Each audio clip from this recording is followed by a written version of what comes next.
Tanah yang keempat di sana tertulis begini.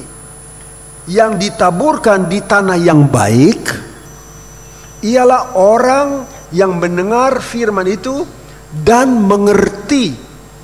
Dan karena itu ia berbuah, ada yang 100 kali lipat, ada yang 60 kali lipat, ada yang 30 kali lipat. Orang yang mendengar firman dan mengerti. Batu tidak ada, semak duri tidak ada, hatinya baik, sudah dicangkul, sudah dibajak dulu, sudah diratakan semua, lalu datang bibitnya ditanam, dia bertumbuh dengan baik sampai berbuah. Ada yang 30 kali ganda, ada yang 60 kali ganda, ada yang 100 kali ganda. Dan memang kalau kita tanamnya tanam cabai, ya sama. Tapi kalau orang tanam duren lah, tanam duren yang lama dikit ya. Apa buah pertama sekaligus banyak buah yang dikeluarkan oleh pohon itu? Tidak. Pertama kali berbuah sedikit, kedua kali berbuah lebih banyak, ketiga kali berbuah lebih banyak lagi, sebab tanah juga masih dipacul, dicangkul-cangkul, dikasih bibit dan sebagainya, maka makin lama makin banyak. Begitulah perkembangan pertumbuhan seorang petani yang percaya kepada Tuhan, ataupun kita sebagai orang yang mempunyai hati tanah seperti yang baik, tanah yang baik ini, maka kita pasti akan berbuah.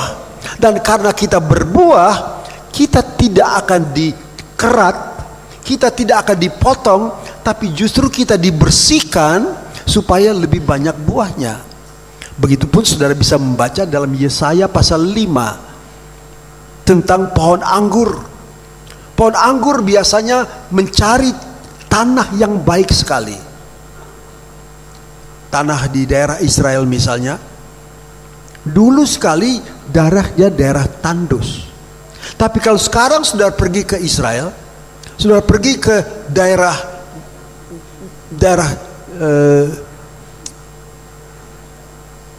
di timur tengah sana, pergi ke Yerusalem, itu buah anggurnya yang manis-manis. Pergi ke Libanon, buahnya manis. Saya pertama kali pergi Libanon, diajak ke rumah pendeta, sudah boleh masuk ya Pak. Ini tahun 63 Tuhan saudara. Dikasih makan buah anggur. Anggurnya rasanya hei. Nah, Alkitab katakan pohon anggur itu harus mempunyai tanah yang baik. Kalau tanah kurang baik, buahnya juga kurang baik. Nah, begitulah kalau pohon itu sudah mulai berbuah, maka tanah itu selalu dipacul. Mungkin ada batu-batu sisa yang harus dikeluarkan, maka buah itu akan semakin banyak. Begitu saudara mulai berbuah, Tuhan mau supaya saudara akan keluarkan buah lebih banyak. Buah lebih banyak. Saya pagi tadi saya ceritakan, saya lihat di gereja kita ini beberapa tahun sudah ada satu pasang suami istri orang India masuk ke sini. Tinggalnya daerah sana, Kepu sana saudara. Datang suami istri. Suami datang pagi, istri datang pagi, suami datang sore. Sebab mesti ada jaga rumah, ada bisnis mereka barangkali, jadi gitu diatur. Nyanyi. Si suami ini kalau datang ke gereja sore, baktian mulai jam 5, jam setengah 5 sudah di depan dia. Tunggu di tempat satpam. Tunggu. Nggak pernah terlambat. Saya pikir, waduh sudah setia, sudah sekian tahun, sudah setia.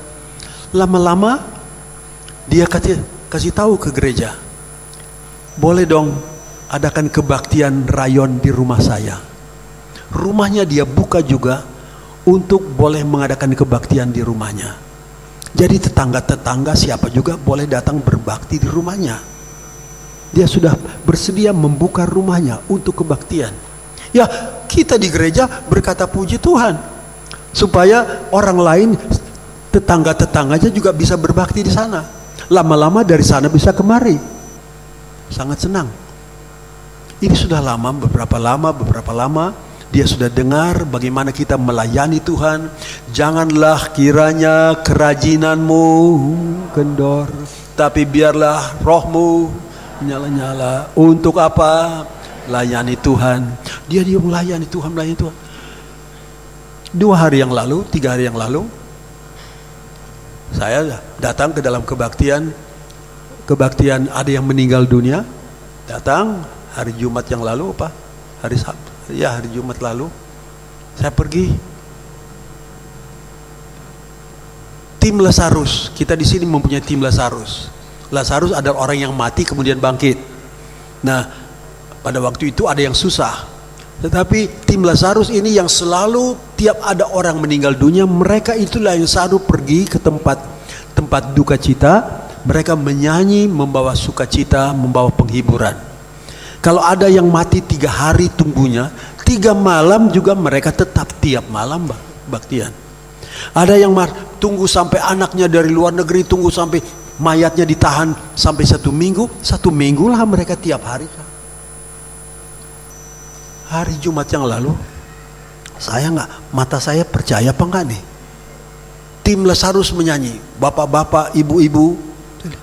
Loh, si orang India sudah turut nyanyi.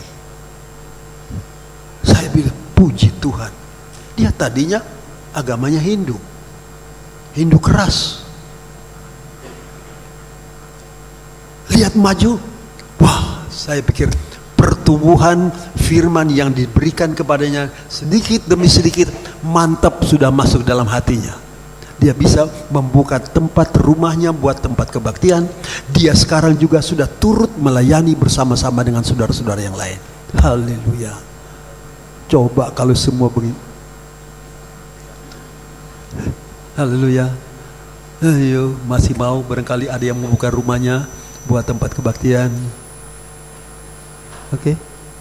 Ini kita ke sini, kita akan ada kebaktian-kebaktian rayon, sudah dari rayon bisa menjadi gereja dan sebagainya. Sekarang buka lagi rencana baru, Ketapang community service.